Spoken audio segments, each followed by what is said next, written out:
With these three-part connections made, there's just one more thing to do. We've got to add the left hand.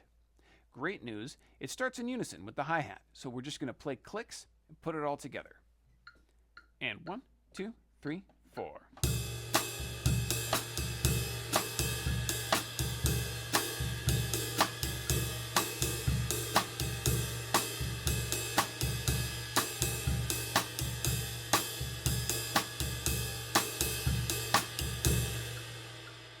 In salsa music, which is from Cuba, there are typically at least 3 percussion players. There's a timbale player, a conga player, and a bongo player. Salsa tunes have different sections which have different levels of energy. Each level of energy has different specific percussion parts. You don't need to know exactly what the rules are for each player in the traditional setting, but we are going to follow those levels in concept with our left-hand options. On level 1, we're going to play single tones on the high tom. Now the clicks we're playing here are like the slap tone on a conga.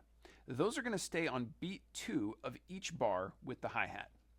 On beat 4, we're going to have some options. So on level 1, we're going to reach up and we're going to orchestrate that click to the high tom.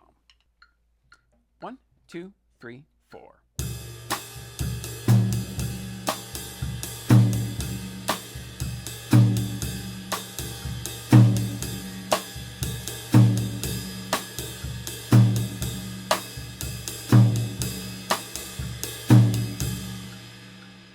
Level 2, we have single tones and we can alternate high and low. So we're going to move between the toms. This is very important. The low tom always goes on the 3 side. In salsa music from Cuba, tunes can be in 2-3 like we've been doing it, or they can also be in 3-2 where the clave is the other way. In that scenario, the low tone would go on the first measure. But in America, and especially in American Latin jazz, we're almost always going to be in 2-3 clave, which is going to put that low tone in the second bar. And 1, 2, 3, 4.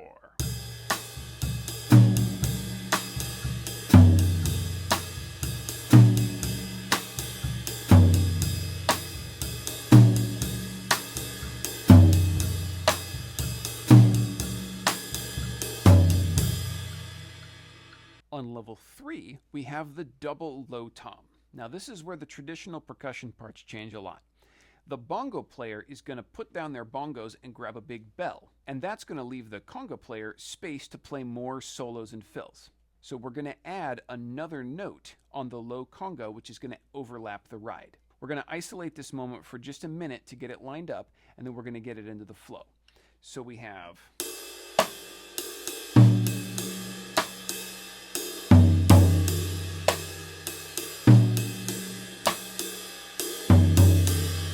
So that moment is left, together, right. I like chicken with lots of gravy. I like chicken with lots of gravy. In context, 1, 2, 3, 4.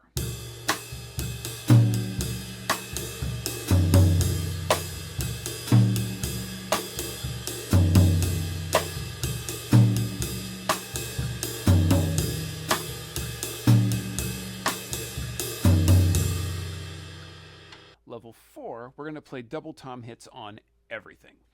This is the version that is often written out in books as the mambo. Technically, that's an okay thing to say, but mambo is just really the most energetic part of a salsa tune. It has lots of open solos and layers going on all at once. It's not really its own genre or style. At most, it's a subgenre inside of salsa, following all the same basic rules. At this moment in a salsa tune, you would see the timbale and the conga players fairly free to play a lot, depending on the band, far more than what is normally indicated. That is its own field of study, however, and beyond what you're realistically expected to do on a drum set. And 1, 2, 3, 4.